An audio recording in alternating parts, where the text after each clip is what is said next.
everybody. Mr. Piper. So welcome to the first ever event with our Fred Linck for U.S. Senate campaign in Connecticut. This is the first federal socialist campaign that the state has seen since 2010, when Chris Hutchinson, also running for Socialist Action, ran for U.S. Congress in this state. I'm very excited about the timing in which this happens. The interest in socialism has grown to a greater level than I've ever seen in my entire life. It shows in polls. It also shows when you hand out flyers or gather petitions for a revolutionary socialist candidate. And also at a time when you see teachers going out in mass demonstrations like has never been seen at least since the 1970s, if ever, in fact.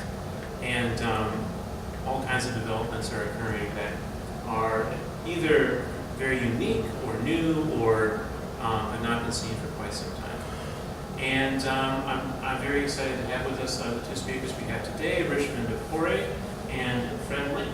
I'm first going to introduce Richmond, who is a member of Youth for Socialist Action at UConn and a former member of the ASA and an activist on campus who has been studying this kind of thing for a large portion of his life and giving it a good thought for a large portion of his life. And he's going to start us off with a few remarks.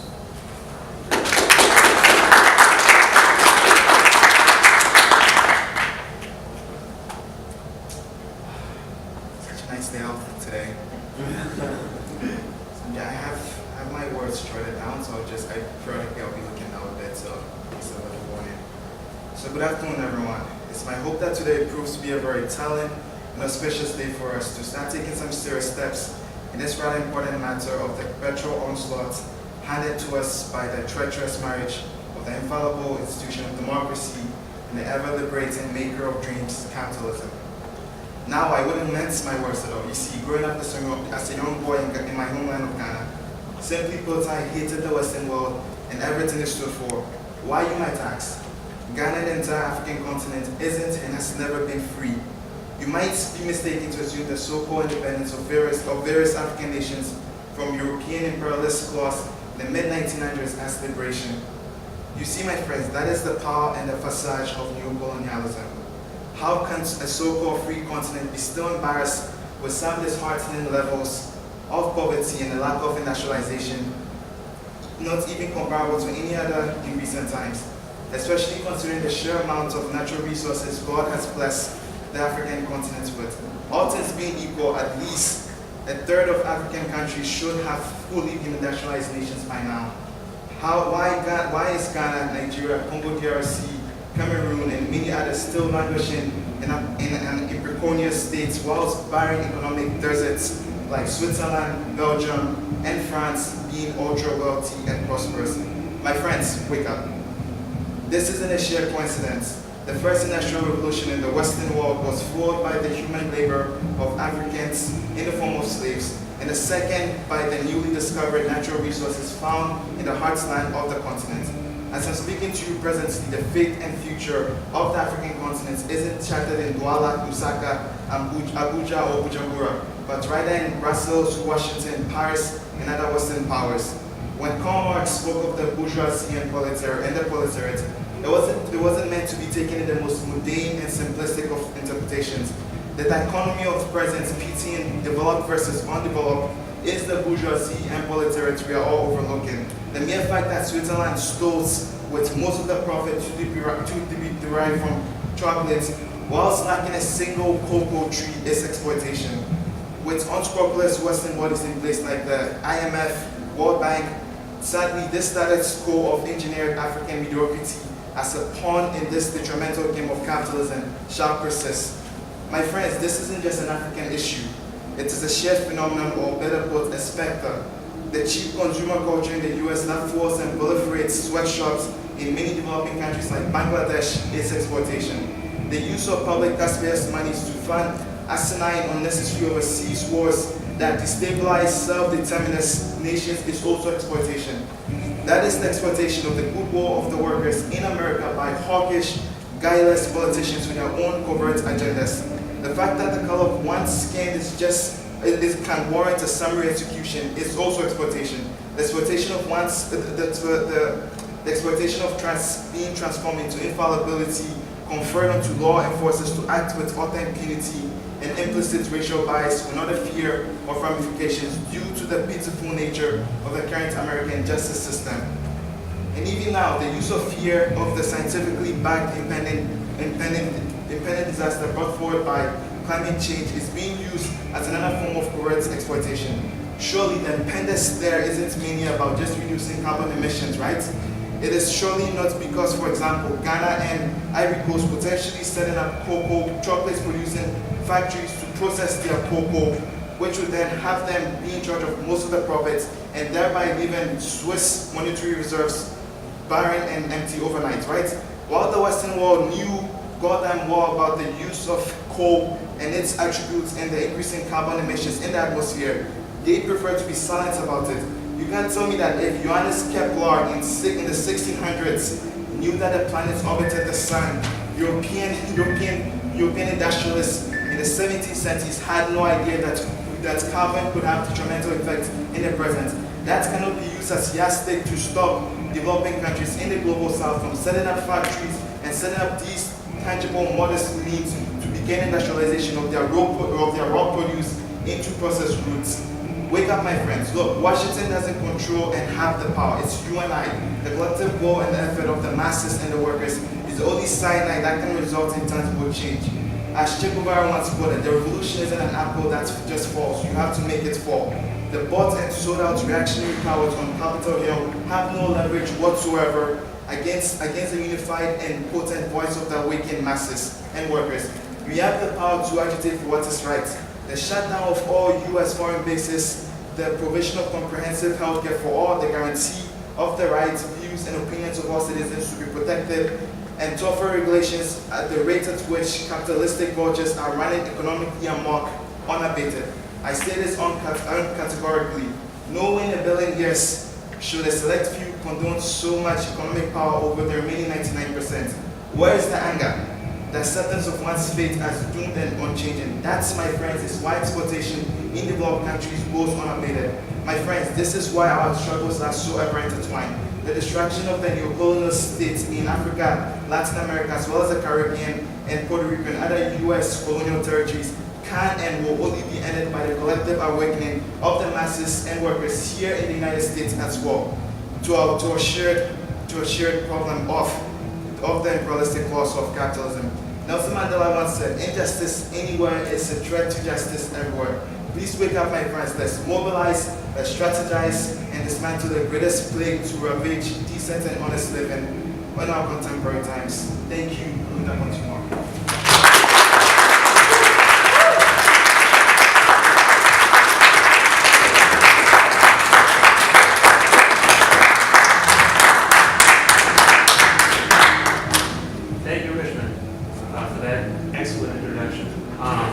Next we have Fred Linck, who is a veteran of the Iraq War. He fought in Fallujah very early on. When he was 17 years old, he wanted to bring democracy and freedom to Iraq, like many other young people at that time, and found that that was not what was being brought to Iraq. And through a series of experiences, many of which brought about by Iraqis themselves, came to learn a great deal about not just what it means to go to war, what the U.S. does in other countries, but a great deal about the system that we're all living in. And I've done it for a couple of years now, and that does seem to me to be a major reason why he decided to take the plunge and put his name and address on a bunch of legal documents, send it to the federal government, and say, I'm running as a socialist who's attempting to end the entire apparatus we have set up here. So today we have Fred Linck, and without further ado, here he goes. Thank you guys for the great introduction. Thank you everyone for coming, and I'm just going to kick right into the speech here. So, Marx once said that there must be something rotten in the very core of a social system which increases its wealth without decreasing its misery. So does capitalism have something very rotten at its core? Absolutely it does. Our society is built on a fabrication that a few deserve wealth and leisure, while the vast majority of us must sell our lives to make those deserving few richer. That we must toil to eat, to have a place to rest from our weariness, for access to medication. That the collective productive nature of humanity cannot be put to use making a just society, and cannot be put to use to ensure humanity lives in abundance. It is obvious the rotten nature of our system. There is no debate that our economy, which we all toil for, adds wealth to those deserving few when more people are sick, when more people are in prison, and when we have thousands selling their lives to build weapons to send halfway around the globe to murder others. A recent Gallup poll showed that the bulk of employees worldwide, 63%, are not engaged, meaning they lack motivation and are less likely to invest discretionary effort in organizational goals or outcomes. And that 24% are actively disengaged, indicating that they are unhappy and unproductive at work and liable to spread the negativity to their coworkers. In rough numbers, this translates into 900 million not engaged and 340 million actively disengaged workers around the globe. Isn't that odd? 87% of people do not enjoy toiling all day, so some Jeff Bezos type character can seem a little bit more like Lex Luthor. To be serious though, this realization is staggering. The vast majority of people work most of their waking lives in a situation that they do not enjoy, one that cannot even keep them interested, and at worst, that they actively hate.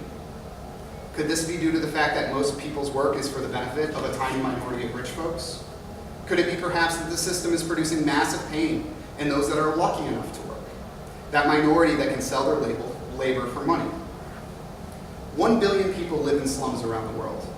1 billion. That's 3 times the number that live in this country alone. That's abhorrent. 1 billion people live in shanty towns around the globe for no other reason that there is no market for them to work in, not for any reason that has to do with their choices, not for lack of wanting a job, and certainly not for a lack of need for their productive power. And those lucky enough to be working. In the United States in 2015, 4,836 people died on the job. And between 50,000 and 60,000 people died from occupational diseases. Workers reported 3.7 million work-related injuries and illnesses, but the real number is probably closer to 7.4 to 11.1 million. It is astonishing how little these numbers are discussed. Workers' bodies and lives are just quietly sacrificed at the altar of profit. Capitalism has also brought around a new era for this planet, an era of the mass extinction. We are losing biodiversity at rates tens to hundreds of times faster than normal. Indeed, we are approaching mass extinction rates. There have only been 5 mass extinctions in the history of life on Earth. The last killed the 9 avian dinosaurs 66 million years ago. Now capitalism is causing the 6th. The rate capitalist societies are emitting carbon dioxide might be at an all-time high as well. Global temperatures are rising at a rate 170 times faster than baseline. The global nitrogen cycle is undergoing its largest and most rapid change in about 2.5 billion years. In the 1950s or 60s, the industrial society's impact rivaled the great forces of nature. Hurricanes, volcanoes, the natural waxing and waning of the power of the sun. Today, it usurps them entirely. Capitalism's drive to expand profits at all costs has created an industrial machine at odds with the cycle of heating and cooling. So much so that old weather patterns are small in comparison. Now only a truly catastrophic event, a volcanic eruption, or direct asteroid hit, could match capitalism's impact on the climate, and it cannot continue indefinitely. Either we put an end to the centrality of fossil fuel through a massive social change, or we radically change this planet, where it may be unfit for human life. And there is no way to end the climate crisis under capitalism. There are trillions of dollars in value already in the economy based on fossil fuels that are still in the ground, and trillions more based on infrastructure to bring those fuels to market, to ensure that they are used throughout the entire economy. There's no way to remove these trillions from the economy in a market framework.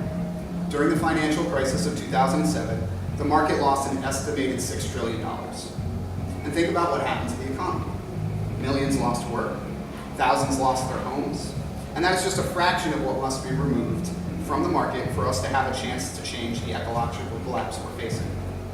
Our healthcare system has utterly failed us in this country. We have some of the best treatments, the most extensive system to develop and trial new drugs, and it all amounts to hogwash when working people can't afford it. The vast waste of our productive power on a private insurance system is staggering. In 2016, 2.5 million people were employed in the healthcare insurance industry.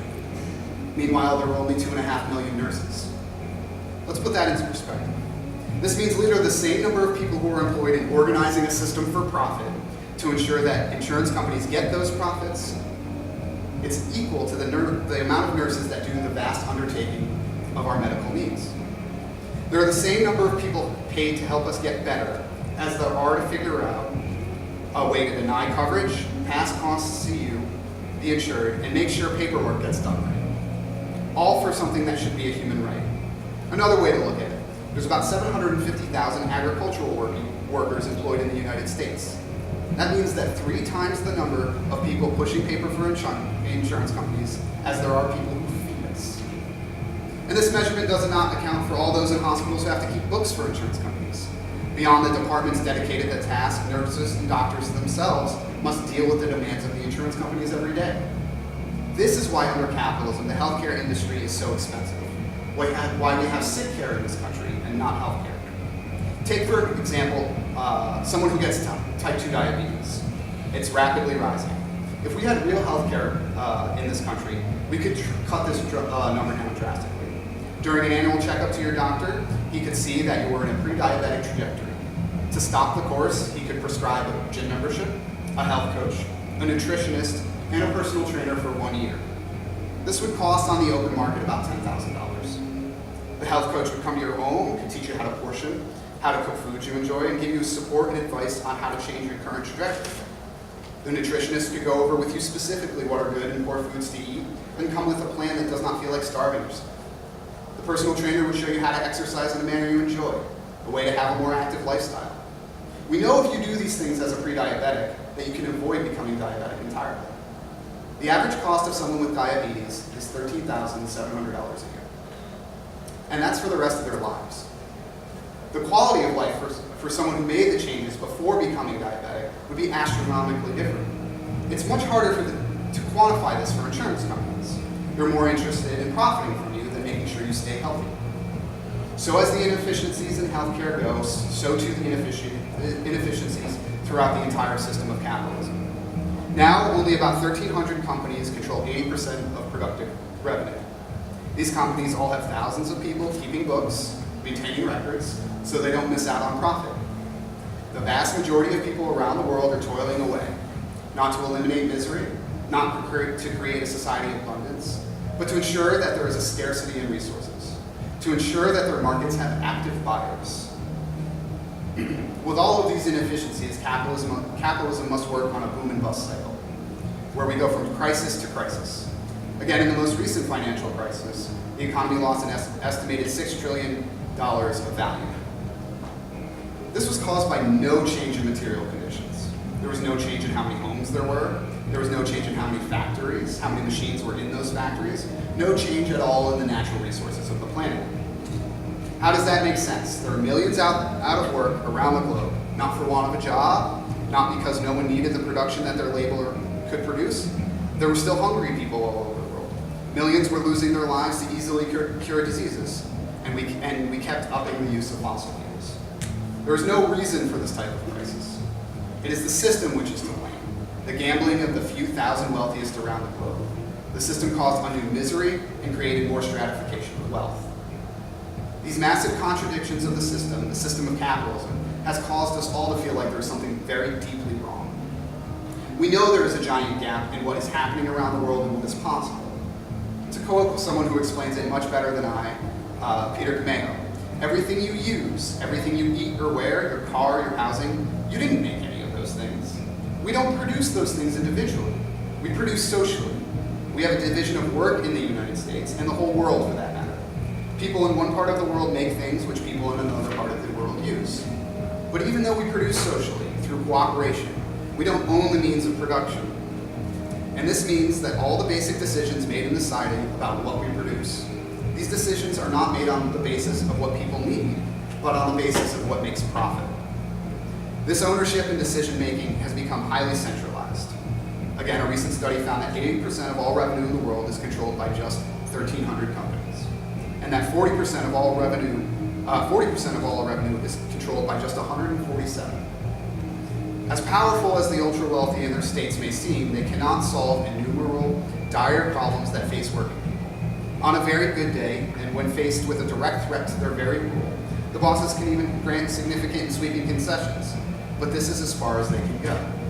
And what is more, their very own social order forces them to get to work on doing the reforms as soon as they are passed. And on bad days, they are not only incapable of making reforms or ceding ground, but they are compelled to take back even more from working people than that which is ordinary.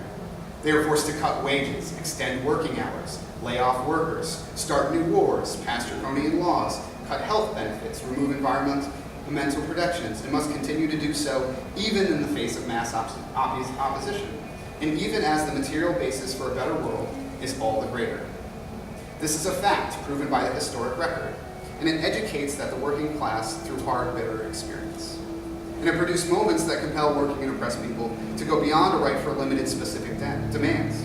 It forces them to challenge the rule of their masters, to take command over their own lives, and to begin construction of a new world. This process has begun many times. On only a few occasions has it gone very far. Still, there are plenty of examples that can help us understand how this process unfolds and how the basis of a new society can be created. For instance, we can look at an editorial from the organ of the Seattle Central Labor Council, written by Anna Lewis Strong on the eve of the Great Seattle General Strike of 1919. There are a number of phrases that are in capital letters, and since you can't read it here, I'll do my best to let you know what those are. And it reads, "There will be many cheering, and there will be some who fear. Both those emotions are useful, but not too much of either. We are undertaking the most tremendous move ever made by labor in this country, a move which will lead to no one knows where. We do not need hysteria. We need the iron march of labor. Labor will feed the people. 12 great kitchens have been offered, and from them food will be distributed by the provision trades at low to no cost. Labor will care for the babies and the sick. The milk wagon drivers and the laundry drivers are already arranging plans for supplying milk to babies, invalids, and hospitals, taking care of the cleaning of linen for hospitals. Labor will preserve order. The strike committee is arranging for guards, and it is expected that the stopping of cars will keep people home. A few hot-headed enthusiasts have complained that strikers only should be fed and that the general public left to endure severe discomfort. Aside from the inhumanitarian character of such suggestions, let me get this straight. Not the withdrawal of labor power, but the power of the strikers to manage will win this strike. The closing down of Seattle's industries as a mere shutdown will not affect these eastern gentlemen much. They could let the whole Northwest go to pieces as far as money alone is concerned. But the closing down of capitalistically controlled industries of Seattle, while the workers organize to feed the people, to care for the babies and the sick, to preserve order, this will move them, for this looks too much like the taking of power by workers. Labor will not only shut down the industries, but labor will reopen under the management of the appropriate trades, such activities as are needed to preserve public health and public peace. If the strike continues, labor may feel led to avoid public suffering by reopening more and more activities under its own management. And that is why we are here, starting on the road that leads no one knows where. In truth, most workers struggle for any magnitude challenge capitalist power to one degree or another. A standard strike picket is formed to prevent owners from allowing anyone they want inside the doors of their business. In more militant fights, workers take possession of the business from the inside. The broader the struggle, the more workers have to take under their own management. They may regulate traffic on the roads, as they did in Belgium during strikes in 1950, 1960, and 1961, or as did the workers in Minneapolis in 1934. Everyone, including the bourgeois, went to the union hall during these situations for their driving permits, just as they would go to the town hall now. As battle becomes more serious, workers need to set up more and more of their own institutions to wage their struggle. They need their own news media to present their demands, explain their situation to allies, and communicate with each other. They need to create defense guards to defend themselves from the police and fascist thugs. They establish medical services and provision of food and other necessities for the strikers. As in Seattle, they may too take over provision of such necessities for the entire population. In order to draw in more allies and supporters, workers may begin to make demands on behalf of other groups in regards to issues that go beyond the immediate confines of the struggle. Here, the organs of the struggle not only begin to deal with questions of managing society, but with charting its direction. The recent teachers' uprising in West Virginia, Oklahoma, Colorado, Kentucky, and Arizona have had to deal with these questions as well. Teachers in West Virginia took over the preparation of food for their students while out on strike. They have made demands for the increase of pay to other workers. They have struck not only for the right to higher pay, but for more education funding entirely. And they have made demands over the type of taxation that should be used to increase school funding. Specifically, they target the fossil fuel industry. This process is still in its earliest phases here, but its development is already visible. When workers establish assemblies for the management of not just one business, but for all businesses, and for all aspects of governance in an area, and when these assemblies connect with other and centralize their coordination through elected delegates that meet regularly, you have the basis for workers' rule and the embryo of a new society. A workers' revolution, then, is possible when enough people respect the decisions of assemblies like these and no longer respect the authority of capitalist institutions. Congress passes laws and almost no one follows them. The president can't get anyone to follow his orders. The vast majority of troops don't follow the commands of the officers. They actively resist them and might even arrest them. The governors, state assemblies, mayors, city councils lose their power to dictate any meaningful decisions whatsoever. And of course, workers don't do what their bosses tell them to do, but organize their own work according to their own management. History is littered with examples of this phenomenon. In May and June of 1968, such a breakdown took place in France. Workers went on strike throughout the country, forming their own committees and assemblies. When President de Gaulle made a call to bring troops out on them, the telephone operator told him she would have to check with her local committee before completing the call. When he went to hold a referendum, he couldn't find workers anywhere to print ballots in all of France or in Belgium. What will workers do in this country when they form such organs and the prospect of power lies before them and they decide to take it? Well, they'll have to disband the police and the corporate hierarchy and the military officer corps as well.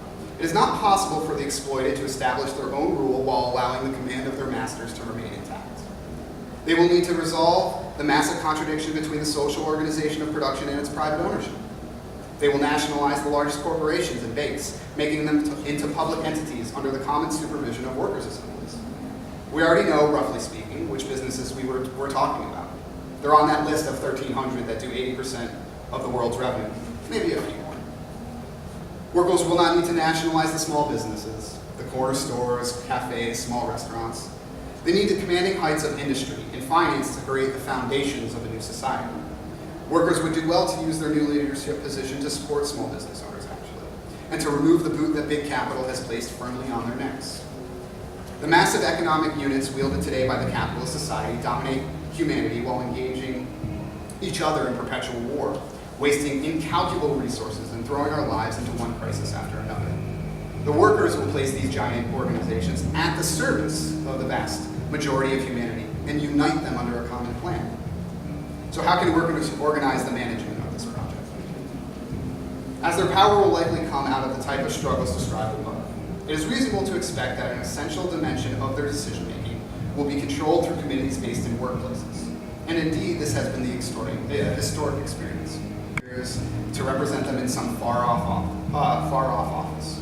Their power to rule comes from their work, and that is where the decision-making will begin. Workers will, of course, vote on how work is carried out on their job.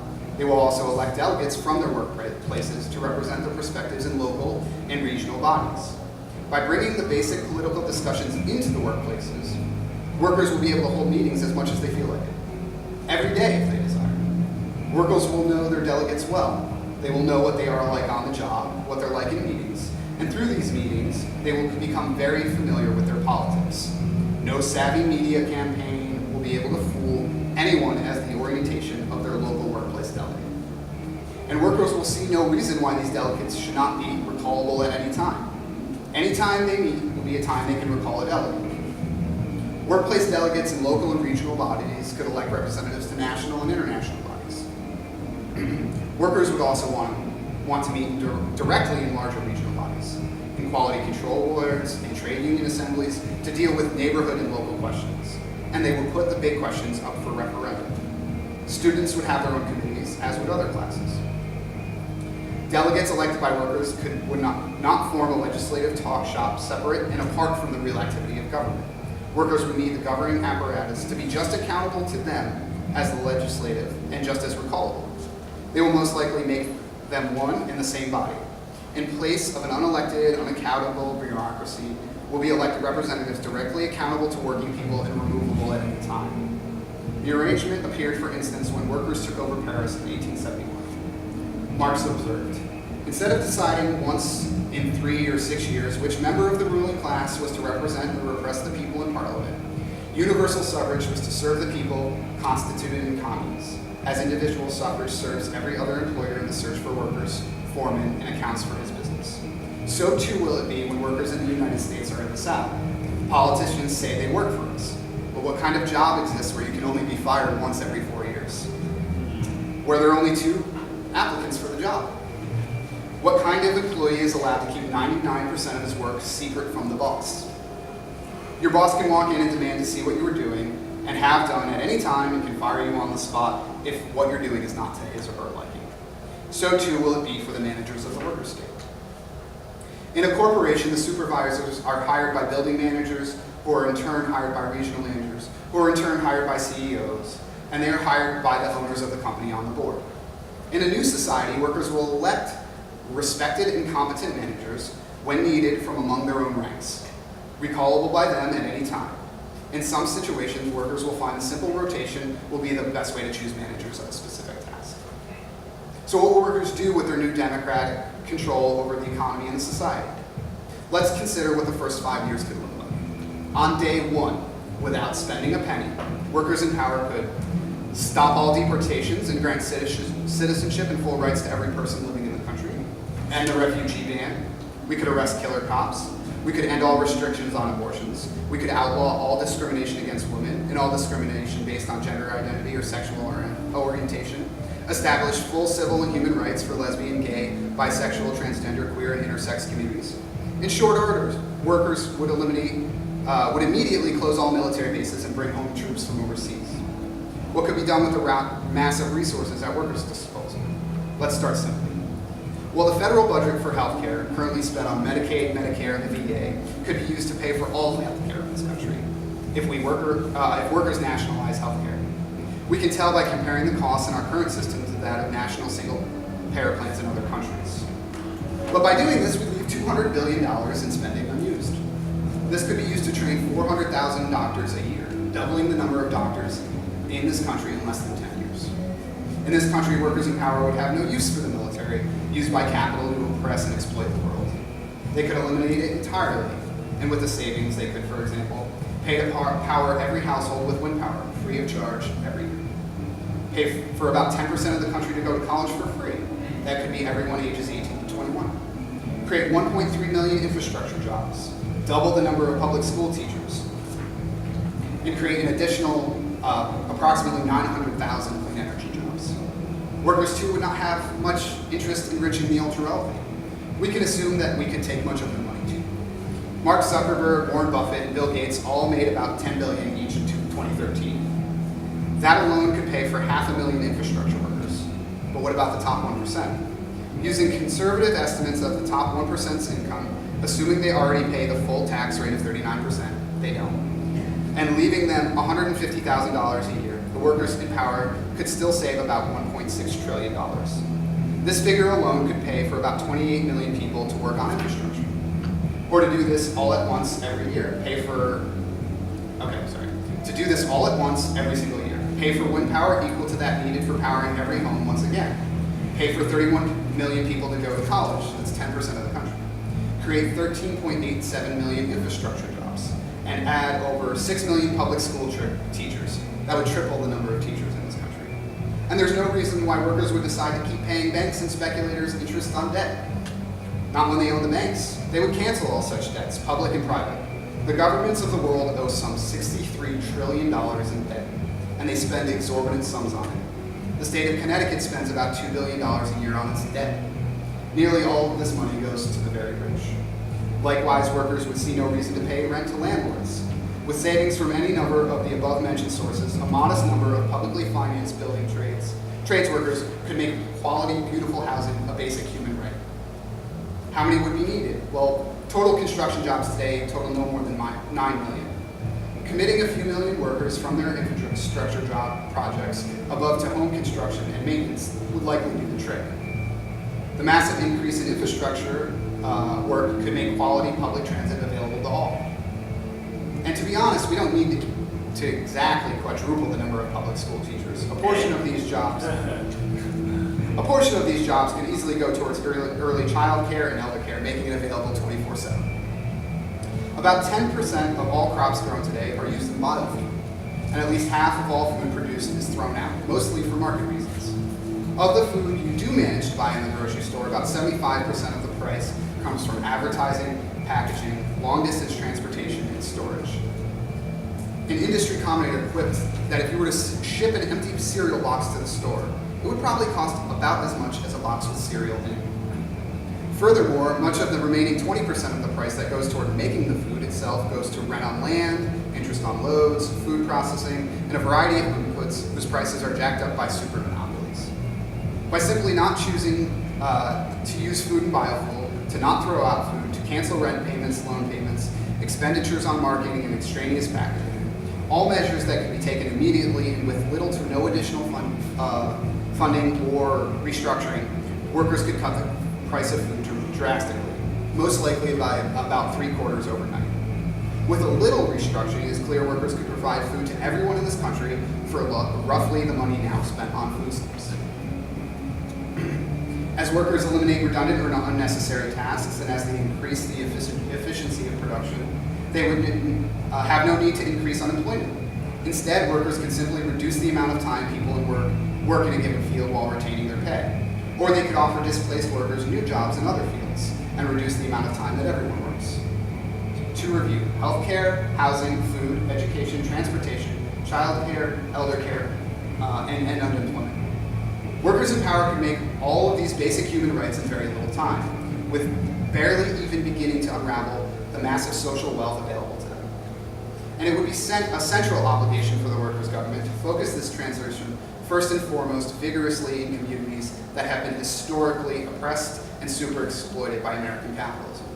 In particular, this means reparations for African Americans, Puerto Ricans, Native Americans, and Mexican American communities. It also means reparations for Puerto Rico and other survivors of American colonialism and imperialism. Privatized health care costs twice as much as publicly provided health care. This is because of the massive bureaucracy needed to keep track of money, because of lawyers' fees, because of marketing costs, and because someone needs to make a profit. All private industries are laden with similar waste. Companies that work with each other need an army of clerks and accountants and lawyers to keep track of the same set of books that they don't trust each other with. When a surprise October snowstorm hit Connecticut in 2011, repairs took so long in part because of all the different private entities involved. There were different power companies, telephone companies, cable companies, internet companies, and different owners of telephone poles. Each party needs to be contacted to raise a single telephone pole. Marketing is also practically incalculable cost in society. It's just in the ads for products. Marketing reaches into production itself.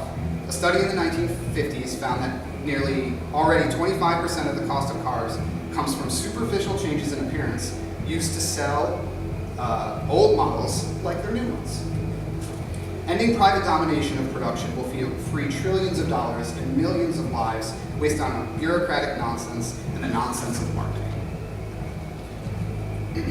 With all this will not only come a growth in useful labor, but also a massive expansion of innovation.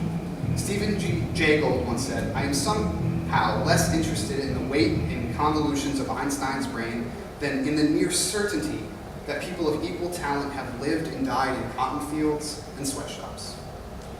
Well, today there are only 7 million scientists and engineers in the US, and only 8 million full-time equivalent science researchers in the world. And capital pays almost all for destructive and harmful research. It has them researching better weapons for war, better methods of psychological manipulation, or better technology for surveillance, better ways to own and manipulate food sources. When the workers take the reins, they will not waste scientific brains in this way. They will bring scientists into one after another assembly to take part in great discussions over how to best stop catastrophic environmental destruction, and how to best deal with disease, and how to best dismantle and repurpose the vast stores of military and industrial hardware left idle by a society that no longer needs them. When the workers are in power, they will employ scientists to train millions of people and to make scientific knowledge more and more a part of every job. And knowledge of work more and more a part of science, so that workers can have the best possible idea of how to improve their work, and so that scientists ground their understanding and innovation in the process of production itself. From the ranks of the 200 million unemployed, the 1.5 billion underemployed, and the 1 billion living in slums, the 1 billion malnourished, and the billions more working away at soul-crushing jobs, legions of scientific minds will emerge, eager to discuss and debate how to best transform humanity and its relationship to nature. I've said that in little time, workers could likely feed everyone in this country for the price we currently pay in foodstuffs. While this is true, working people will want and will desperately need an emergency program to end fossil fuel use and other environmental destruction.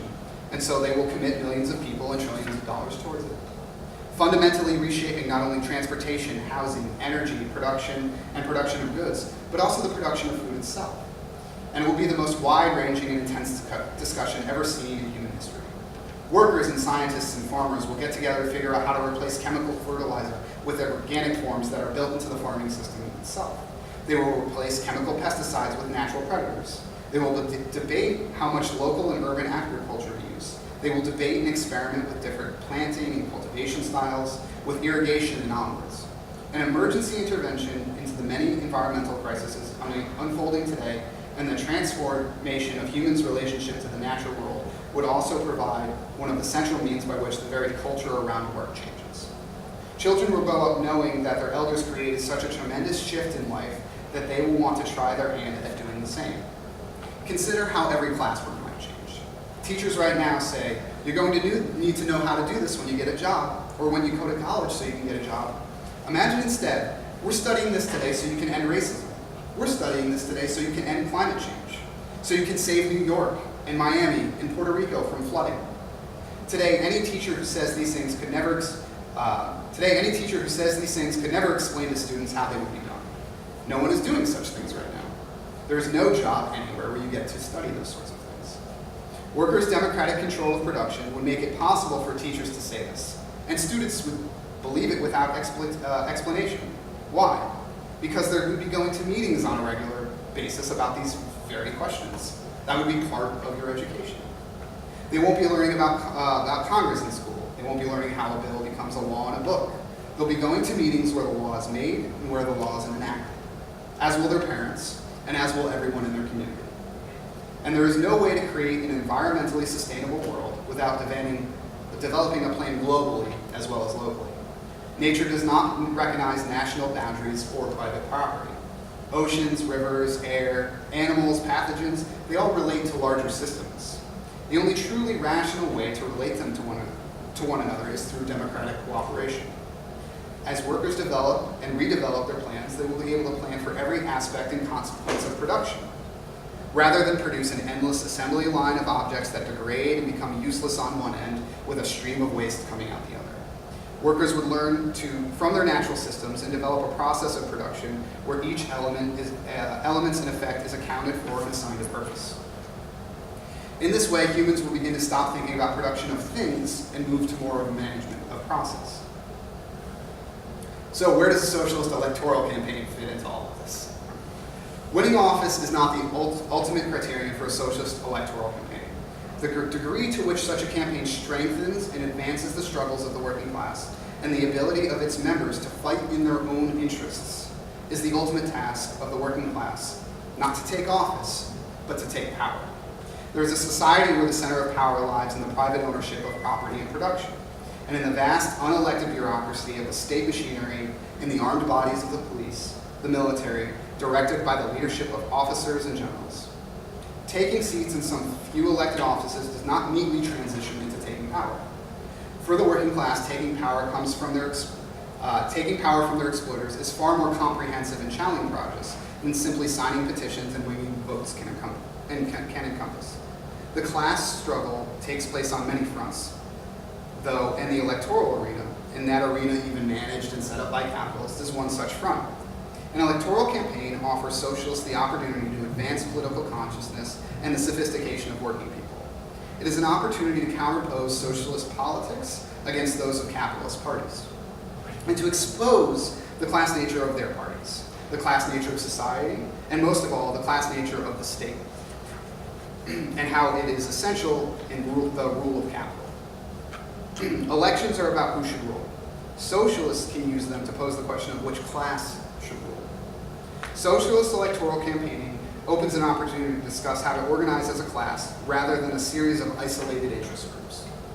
And by this, we have no desire to displace the many grievances and struggles of the oppressed with a crude class category. To the absolute and unequivocal contrary, our perspective is to pose all the many forms of oppression and exploitation that make up our social order, to expose them, to demand their abolition, and to show how each one is part of the many-headed hydra of capitalism, and how it plays its own vital role maintaining capitalism's existence, and to paint a vision of how many movements against these evils can join together to overthrow the social order that maintains them.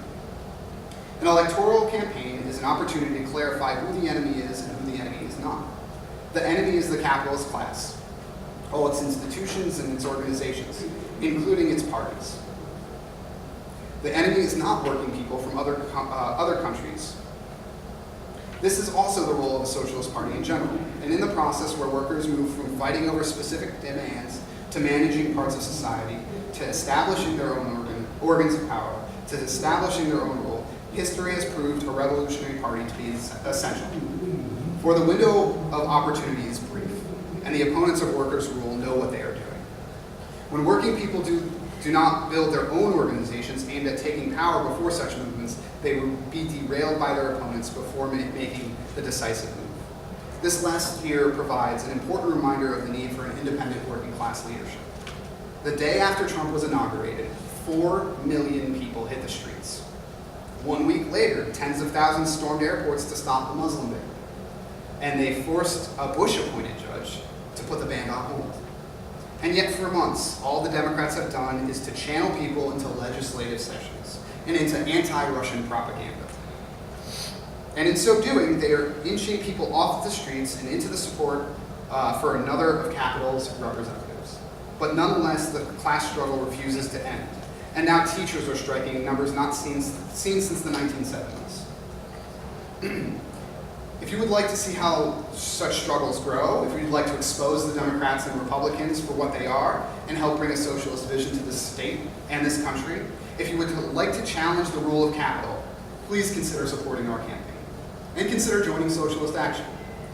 So I always learn if you can't say something better than someone else, end on a quote, so that's what I'm going to do. This is by Jim Cannon about a socialist future. All will be artists. All will be workers and students, builders and creators. All will be free and equal. Human solidarity will encircle the globe and conquer it and subordinate it to the uses of humanity. That, my friends, is not idle speculation. That is the realistic perspective of our movement. We ourselves are not privileged to live in the socialist society of the future, which Jack London in his far-reaching aspiration called the golden future. It is our destiny here and now to live in the time of the decay and death and agony of capitalism and filth of this outmoded dying system. Our mission is to clear it away. That is our struggle, our law.